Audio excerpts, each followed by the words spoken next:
आपको सीधी ले चलते हैं साहिबगंज, जहां सीएम हेमंत सोरेन का आज कार्यक्रम है, जिसमें बादल पत्रले कुछ कह रहे हैं, सुनिए। युवा नेता श्री विजय हासदा सर जी, मंचासीन राजमहल विधानसभा के लोकप्रिय विधायक श्री अनंत ओझा जी, मंचासीन हमारे विभाग के विभागीय सचिव श्री अबू बकर सिद्दीक साहब, मंचासीन एनडीडीबी के अध्यक्ष श्री मिनास शाह जी, मंचासीन हमारे एनिमल हस्बेंड्री डिपार्टमेंट के डायरेक्टर श्री शशि प्रकाश झा जी, मंचासीन MD NDDB Jharkhand state Shri Sudhir Singh ji, GM Ved Marwa ji, मंचासीन आदरणीय पंकज मिश्रा जी, साथ ही मंचासीन सीएम साहब के प्रेस सलाहकार आदरणीय श्री अभिषेक प्रसाद जी, मंचासीन हमारे फेडरेशन की मेंबर मैडम कुजूर मैम जी और सभी साथी सहयोगी, जिला के ऊर्जावान उपायुक्त श्री रामनिवास यादव जी, पुलिस कप्तान एसपी साहब, सभी दलों के जिला अध्यक्ष, सम्मानित नेतागण, पदाधिकारीगण, जेएमएफ के सभी पदाधिकारीगण, मेधा के सभी पदाधिकारी, कर्मचारी और हमारे अन्नदाता भाग्य विधाता आप सभी विरसा किसान भाइयों और बंधुओं, दुग्ध उत्पादन क्षेत्र से जुड़े हुए सभी साथियों, इलेक्ट्रॉनिक प्रिंट मीडिया के बंधु बांधव, आज बड़ी ही हर्ष का दिन है, उत्साह का दिन है और ठीक हूल दिवस से एक दिन पहले सीएम साहब का स्वागत सिद्धू कान्हू की क्रांति स्थली, हृदय स्थली, जन्मस्थली और पवित्र गंगा मैया के स्थान पर यह हम सबको सौभाग्य प्राप्त होने वाला है। इसमें जितनी बातें पूर्व वक्ता ने कही सबको आपने सुना और आगे जिस उम्मीद को लेकर यहां के किसान माननीय सीएम साहब को सुनने आए हैं, हम समझते हैं कि सीएम साहब का शुरू से ही आप इनके दिनचर्या को देखिए, महीना के कार्यक्रम को देखिए, इनकी विशेष कृपा खेती किसानी और कृषि विभाग से जुड़े विभिन्न डायरेक्टरेट पर रही है, यानी राज्य के ग्रामीण जनता पर रही है। चाहे लातेहार हो, चाहे बासा हो, साहेबगंज हो, देवघर हो या फिर इस राज्य के सभी प्रखंडों में किसानों के लिए केसीसी लोन मेला हो या फिर इस तरह डेयरियों का उद्घाटन का दौर जो अभी शुरू हुआ है और नव निर्माण का जो हमने सपना देखा है वो पूरा करने का संकल्प हो, इनकी विशेष कृपा रही है। इसके लिए मैं सीएम सर का हार्दिक आभार राज्य के किसानों की तरफ से, विभाग की तरफ से, हम सभी जनप्रतिनिधि की तरफ से करते हैं। सर, आपको और राज्य की जनता को ये जानकर खुशी होना चाहिए कि दुग्ध उत्पादन के क्षेत्र में धीरे धीरे यह राज्य बढ़ रहा है। लोगों की रुचि मिल्क प्रोडक्शन में बढ़ रही है। 2016-17 में जहां हम लगभग 17 लाख मैट्रिक टन दुग्ध उत्पादन करते थे, वो अब बढ़कर 29 लाख मैट्रिक टन का आंकड़ा पार कर चुका है। जब से ये वर्तमान सरकार आई है, विगत 2.5 वर्षों में हमने 22 लाख से 29 लाख का सफर तय किया है, बावजूद इसके कि 2 साल हम कोरोना से प्रभावित रहे। जिंदगानियां ठहर गई थी, सारी एक्टिविटीज ठप थे, फिर भी हमारे किसान न थके न रुके और उनका जो साहस और अदम्य शक्ति संकल्प देखने को मिला, वो उसका परिचायक है कि आज हम अग्रणी दूध उत्पादक क्षेत्र में राज्यों में, देश के राज्यों में शुमार होते हैं। लेकिन अभी भी माइस्टिगो हमें आगे बढ़ना है।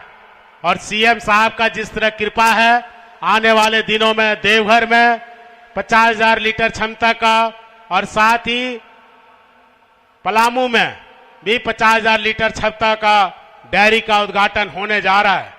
चतरा में डीएमएफटी फंड से नव डेयरी का भी सारी टेक्निकल फॉर्मेलिटीज पूरा कर ली गई है और माननीय मुख्यमंत्री जी के दिशा निर्देश पर कैबिनेट में वहां भी नई डेयरी देकर हजारीबाग, चतरा, कोडरमा एरिया को दुग्ध उत्पादन में आगे लाने का प्रयास किया जा रहा है। एक सपना जो हमने देखा है कि 24 के अंत तक हम 5 लाख लीटर दूध प्रोक्योर करेंगे मेधा के थ्रू। वो सपना पूरा करने में हमारा सारा सपोर्ट एनडीडीबी को, हमारे पदाधिकारियों को, हम सबको मिलता रहा है इस डेयरी के बारे में। और आज जो इसका विकास दिख रहा है, यहाँ के उपायुक्त का भी बहुत योगदान है। वो बातों को समझते हैं। डीएमएफटी फंड से बल्क मिलर कूलर की व्यवस्था करना या शहर में बूथ मार्केटिंग के साथ साथ डिस्ट्रीब्यूशन चैनल को भी स्थापित करने में विभाग को और एनडीडीबी को उन्होंने सहयोग दिया है। माननीय सांसद विजय हांसदा जी का, माननीय विधायक अनंत ओझा जी का समय समय पर विभाग को अमूल्य सुझाव प्राप्त हुए और विभाग ने उसके अनुसार तैयारियां भी शुरू की है। उन्होंने सीएम साहब से जो मांग रखी है वो मांग जायज है।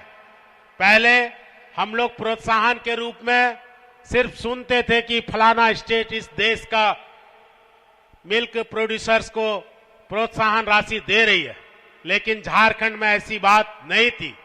पिछले बजट में हमने प्रति लीटर 1 रुपया और इस बजट में प्रति लीटर 2 रुपया देने का प्रावधान किया है, जो माननीय मुख्यमंत्री जी के कृपा से किसान भाइयों को मिला है।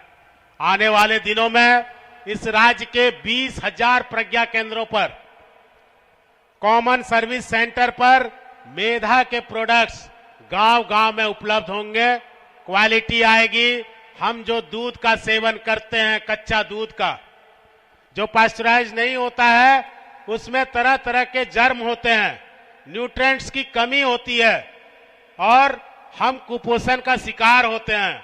इस तरह का डेयरी जब गांव में, शहर में, सब जगहों में उपलब्ध होगा तो लोग इसकी और मुखातिब होंगे। एनडीडीबी ने जो सहयोग इस राज्य को दिया है, हम उनके चेयरमैन साहब यहां आए हैं, मीनाज शाह जी, हम आपके भी आभारी हैं। आने वाले दिनों में हमने एआई जो कृत्रिम गर्भाधान का प्रावधान के लिए 12 जिलों के लिए पायलट के प्रोजेक्ट के तौर पर एनडीडीबी से करने का विचार रखा है। माननीय मुख्यमंत्री जी की सहमति मिलते ही इस पर हम आगे बढ़ेंगे। हाल के दिनों में माननीय मुख्यमंत्री जी का वैक्सीनेशन सेंटर पर, जो एशिया का सबसे बड़ा वैक्सीनेशन सेंटर बनने का मादा रखता है, वहां पर इनका निरीक्षण का कार्यक्रम था। वहां पर इन्होंने कुछ अमूल्य सुझाव विभागीय सचिव अबू बकर सिद्दीक साहब को दिया था और उसके लिए सिद्दीक साहब ने एनडीडीबी को वैक्सीनेशन प्रोडक्शन के लिए प्रपोजल भेजा था और अभी हमारे सचिव महोदय ने कहा कि माननीय मुख्यमंत्री जी के दिशा निर्देश पर एनडीडीबी ने उस प्रपोजल को स्वीकार भी किया। मतलब आने वाले दिनों में जो दुग्ध उत्पादक हैं, जो हमारे यहाँ नस्लें हैं, उन नस्लों में भी गुणात्मक सुधार देखने को मिलेगा। और यह सब वर्तमान गठबंधन की सरकार के मुखिया श्री हेमंत सोरेन जी और हम सब के अभिभावक आलमगीर आलम साहब, विजय हांसदा जी, अनंत ओझा जी, सबके सहयोग से ही झारखंड राज्य आगे बढ़ रहा है। एक सपना, एक टारगेट जो 5 लाख लीटर का है, वो हम धीरे धीरे अचीव करेंगे। साहेबगंज की आबो हवा ऐसी है, यहाँ का क्षेत्र ऐसा है, यहाँ हरा चारा की दियारा क्षेत्र में उपलब्धता, जैसे अभी डीसी साहब बता रहे थे कि भैंसे का दूध का कीमत एनडीडीबी में 55 रुपया तक गया। ये बहुत बड़ी बात है, किसानों को आकृष्ट करेगा, आकर्षित करेगा कि हम अपने दूध को मेधा डेयरी में पहुंचाएं। आप हमसे जुड़ें। आने वाले दिनों में मुख्यमंत्री पशुधन योजना में जो आपको दिक्कतें हो रही हैं, कन्वर्जेंस का मामला है। हमारा विभाग 50% अनुदान आपको देता है, वहीं पर ग्रामीण विकास विभाग के मंत्री महोदय आलम साहब हैं, इनके तरफ से पशुधन सेट का। और इसी बीच सिवान से बड़ी खबर आपको बता दें, युवक से 80,000 रुपए की लूट की गई है। सिवान से आपको बड़ी खबर बता रहे हैं, जहां एक युवक से लूटपाट की वारदात को अंजाम दिया गया। 80,000 रुपए की लूट की गई है। बदमाशों ने मारपीट भी की और मारपीट कर युवक से रुपए लूट लिए। बता दें कि बैंक में पैसा जमा करने के लिए युवक जा रहा था, उसके पास 80,000 रुपए थे, लेकिन 4 बदमाशों ने युवक को घेर कर उसके साथ मारपीट की और 80,000 रुपए लूट लिए। नगर थाना के गोपाल मार्केट के पास की घटना बताई जा रही है, जहां लूटपाट की वारदात को अंजाम दिया गया। तो सिवान से आपको ये बड़ी खबर बता रहे हैं, जहां एक युवक बैंक में पैसा जमा करने के लिए जा रहा था और उसी वक्त 4 बदमाशों ने युवक के साथ मारपीट की और 80,000 रुपए युवक से लूट लिए हैं। गोपाल मार्केट के पास की घटना बताई जा रही है, जहां 4 बदमाशों ने युवक को घेरा और उसके बाद मारपीट की। 80,000 रुपए युवक से लूट लिए गए हैं। सीतामढ़ी के मेजरगंज के रसुलपुर में बागमती नदी का कटाव जारी है, जिससे दहशत में आ चुके लोग अपने घरों को खुद ही तोड़ रहे हैं। लोगों के पलायन का जायजा लिया न्यूज़ 18 संवाददाता राकेश रंजन ने।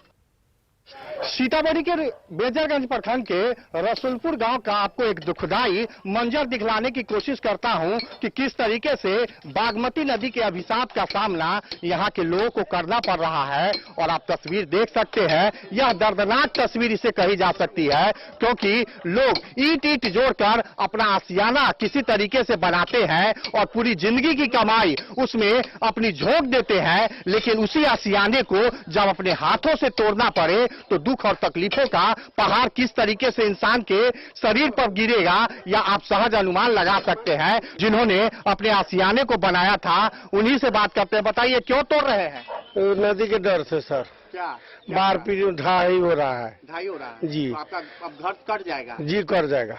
घर तोड़ रहे हैं तो कहाँ बस की करूँ? पैसा लगा होगा घर? बहुत पैसा की बहुत हैरानी हुआ है। अब सालों भर नहीं सूख किए और घर ढह गया।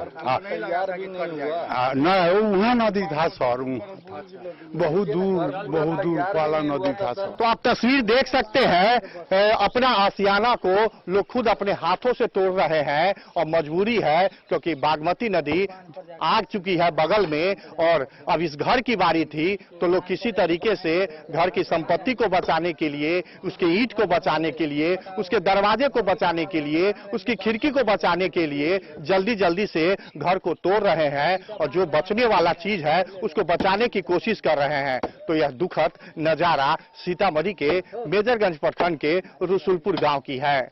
राकेश रंजन, न्यूज़ 18 सीतामढ़ी। पिछले 24 घंटे से हो रही लगातार बारिश के कारण पूर्णिया में कनकई, महानंदा और परमान नदी उफान पर है। कनकई नदी के भीषण कटाव के कारण बाईसी प्रखंड का ताराबाड़ी टापू बन गया है। बाईसी से ताराबाड़ी जाने वाली रोड कट गई, जिस कारण हर तरफ से ताराबाड़ी का संपर्क टूट गया। अब यहां जाने का एकमात्र साधन नाव है। वहीं बैसा प्रखंड के असियानी पंचायत के बालू टोला और खाता टोला के बीच मुख्यमंत्री सड़क कनकई नदी के भीषण कटाव के चपेट में आ गई, जिस कारण इस इलाके के हजारों लोगों का आवागमन भी ठप हो गया है। लोगों ने प्रशासन से मदद की गुहार लगाई है। कोशिश तो करेंगे। ये भी ऐसे। और फिलहाल इस बुलेटिन में अभी के लिए बस इतना ही, लेकिन न्यूज़ 18 बिहार झारखंड पर खबरों का सिलसिला लगातार जारी है।